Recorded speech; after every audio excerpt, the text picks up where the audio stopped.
Buenos días, estamos en el programa de Cambio de Michoacán y vamos a tratar un tema que yo lo denominé Fuera Salvador Jara Guerrero, rector de la Universidad Michoacana, y dos partes medulares de la universidad, o sea, los estudiantes y los empleados están demandando la salida Profesores profesores y empleados, la salida de Salvador Jara Guerrero. El SUEM lo desconoce como autoridad. El SPUM pide su salida. Aquí tenemos a dos profesores de la universidad. Tenemos a Humberto Puente. Él es delegado del Centro de Didáctica y estuvo en el Consejo General del SPUM. Y tenemos al profesor Eduardo Nava, él es profesor de la Facultad de Economía.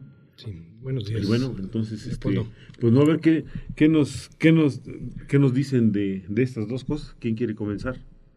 Humberto. Humberto. ¿Cómo estuvo eso del Consejo General? Bueno, buenos días.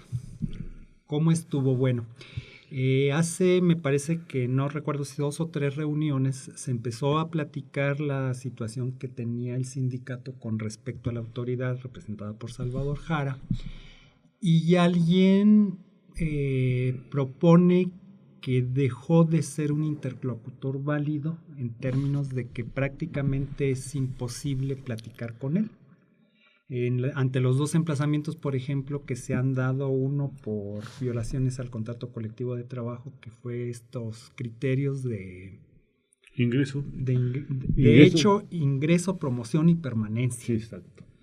Y el otro, bueno, la revisión contractual normal. En los dos, él ha presentado ¿cómo le llaman? Un incidente de falta de personalidad. O sea, simplemente es llegar y ustedes no son. Entonces, con esto prácticamente es como negarse al diálogo. Entonces, a partir de esto se empezaron a presentar nuevas ideas, se propuso un plan de trabajo para buscar la salida. Hubo por allí ¿cómo decirlo?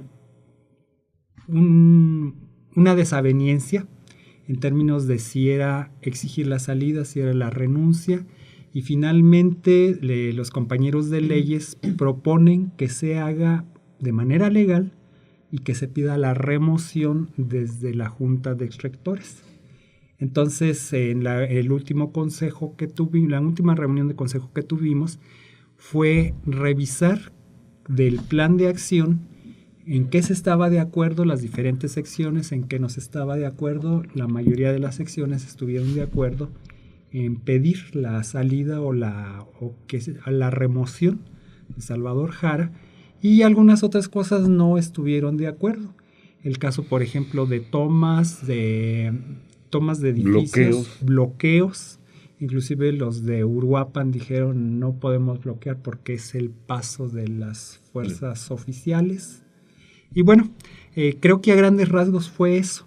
Entonces, ahorita está por presentarse, todavía no nos han citado, está por presentarse, digamos, el plan formal aprobado ya de manera mayoritaria para ver qué se hace. Se comenzó por mantas y etcétera, etcétera, ¿no? Sí, el primer paso fueron las mantas, que por cierto salieron casi que inleíbles por el tamaño. No, y además hubo por ahí un asunto que decían que transparencia o algo así, una falta de ortografía que hasta la hicieron de cómo es posible que los profesores. Eduardo, ¿tú qué opinas de esto?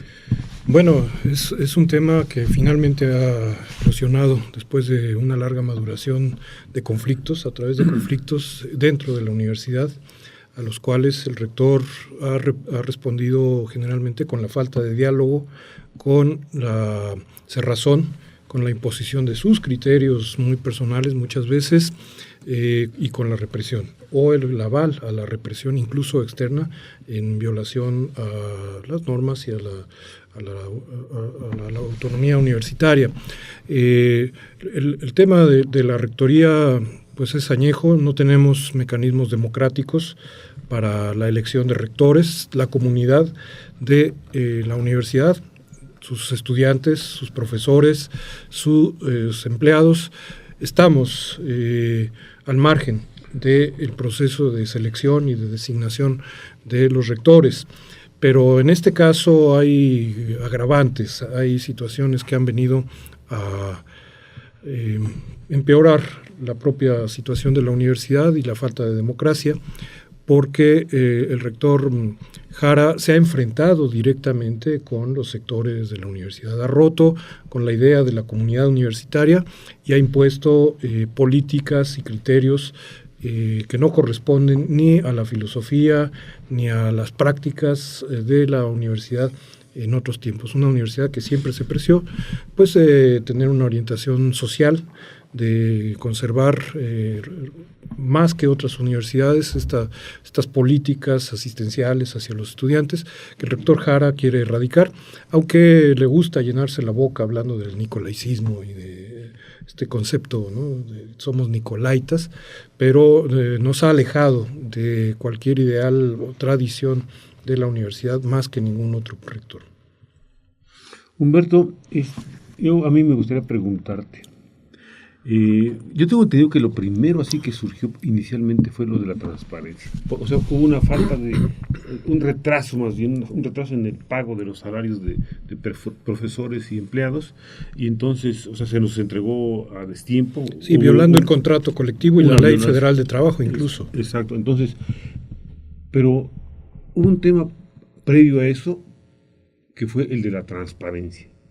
Entonces, la autoridad universitaria, el rector en concreto, ha dicho que hay transparencia.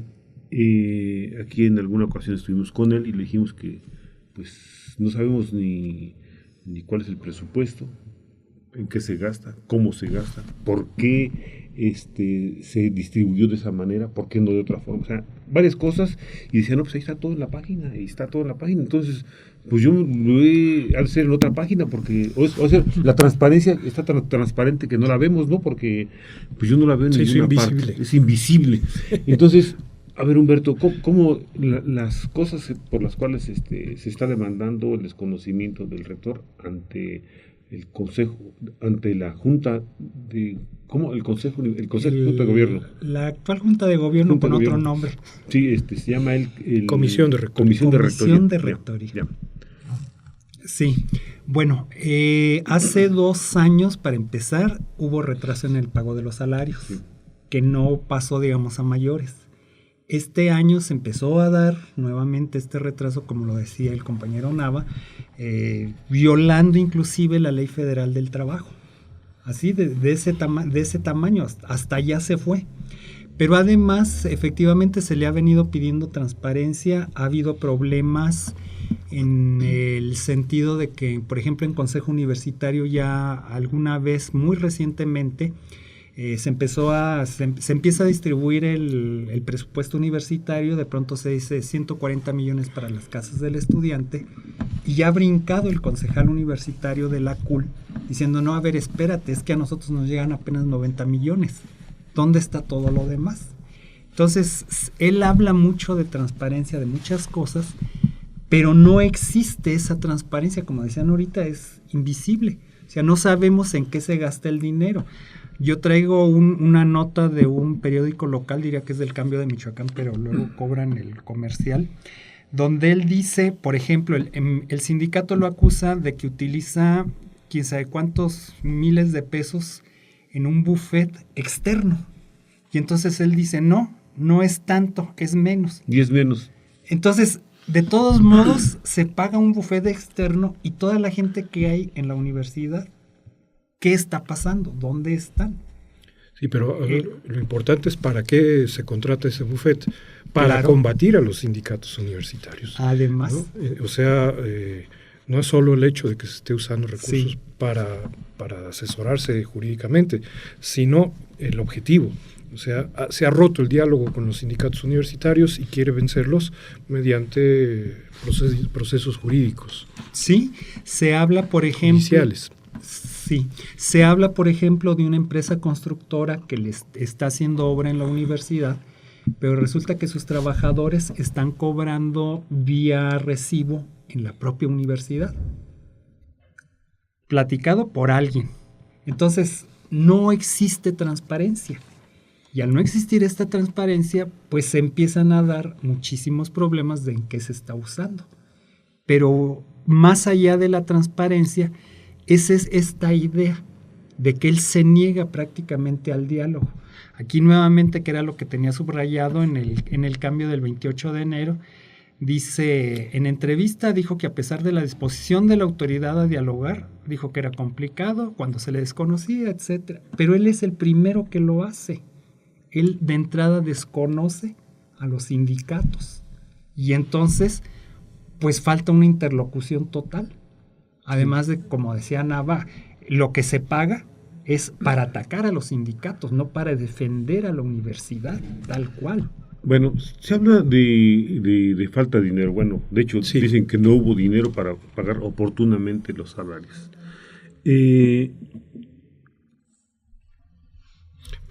Uno ve que reuniones,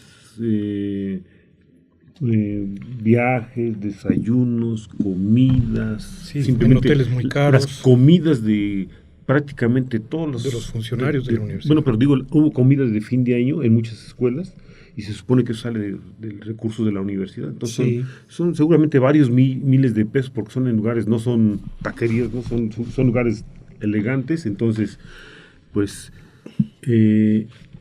como no hay dinero, y entonces se gasta en cosas superfluas, ¿no? Entonces yo creo que sí es importante que nosotros sepamos en qué se gasta el dinero. Claro. Si estamos de acuerdo en que se gaste en eso, sí, o sea, que se meta a consulta. Yo tengo entendido que cuando se aprobó el reciente presupuesto de la universidad, se les entregó a los concejales entrando la propuesta. Y entonces, pues no hubo ni siquiera tiempo de que lo socializaran o que lo conozcan. Es más, no lo conocemos nosotros a detalle, ni se publica. Entonces debería de estar publicado de hecho, en la página de la universidad. Entonces, ¿cómo no creen ustedes que eso está pegando fuertemente? Por supuesto, es una situación totalmente anómala. El presupuesto de la universidad se aprueba anualmente, se constituye en su mayor parte con las aportaciones del gobierno federal y del gobierno estatal. Con mayoría del gobierno federal, la mayor parte de los recursos universitarios provienen de la federación, pero es obvio que dentro de este presupuesto una parte sustancial es lo que se llama gasto corriente, los sueldos y salarios de los trabajadores de la universidad, tanto académicos como administrativos y de intendencia, y estos son recursos no extraordinarios, son parte de lo que aprueba el presupuesto como presupuesto del Consejo Universitario. El hecho de que a fin de año el rector diga se acabó el dinero y que necesitamos gestionar recursos extraordinarios, estamos haciendo los esfuerzos, etcétera, es una confesión de que se han desviado recursos de ese presupuesto que está destinado al pago de sueldos y salarios y se ha destinado a otros fines. ¿Cómo se acabó ese dinero? Si es parte de los recursos corrientes de la universidad, no sabemos, y eso es donde falta. Lo paradójico es que este rector, Salvador Jara, fue quien creó una oficina de acceso a la información por parte de la universidad y él mismo bajó la cortina. Inicialmente se publicaba este presupuesto y el tabulador de la universidad en la página de la universidad y poco tiempo después lo retiró. Hoy no hay acceso. Si uno va a la ciudad universitaria, la oficina donde se alberga supuestamente esta instancia de acceso a la información está cerrada, no tiene nadie que la atienda. ¿Para qué la crearon? Pero ahí está todavía, dice Oficina de Acceso a la Información o algo parecido, que es el nombre, y hay una total falta de visibilidad sobre los recursos y sobre muchos otros aspectos de la universidad. Y una experiencia de Antonio Canedo Flores. Él ha pedido durante varios años documentos a la universidad. En parte se los han concedido, pero le cobran a 10, 20 pesos cada copia. Entonces tiene que pagar 100 o 200 mil pesos por un expediente, cuando la ley de acceso a la información dice que se tienen que pagar como esté en el entorno en donde se está. Entonces, nuevamente, parte de ese asunto de sí transparentamos, pero siempre bueno, ahí está el entorno. O sea, en el entorno cuesta mucho una copia. Sí. Bueno, entonces, no está mal, está bien. Ahí se gasta el dinero de la Universidad de Copias. Yo creo que a mí me gustaría que concluyéramos el programa. Nos acaba de decir Lupita que nos queda poquito tiempo. Se pide la salida de Salvador Jara Guerrero.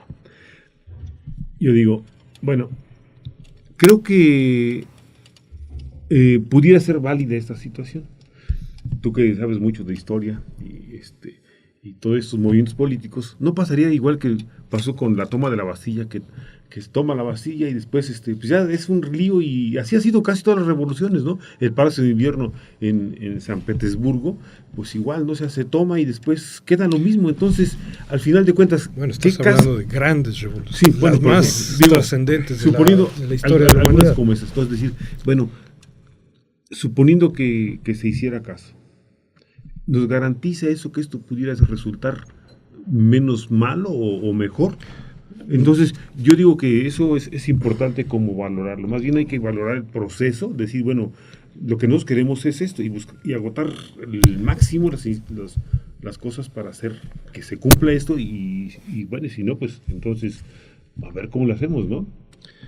Mira, un problema es que la ley orgánica nos dice cómo se designa el rector, pero no hay previsto ningún mecanismo de remoción del rector.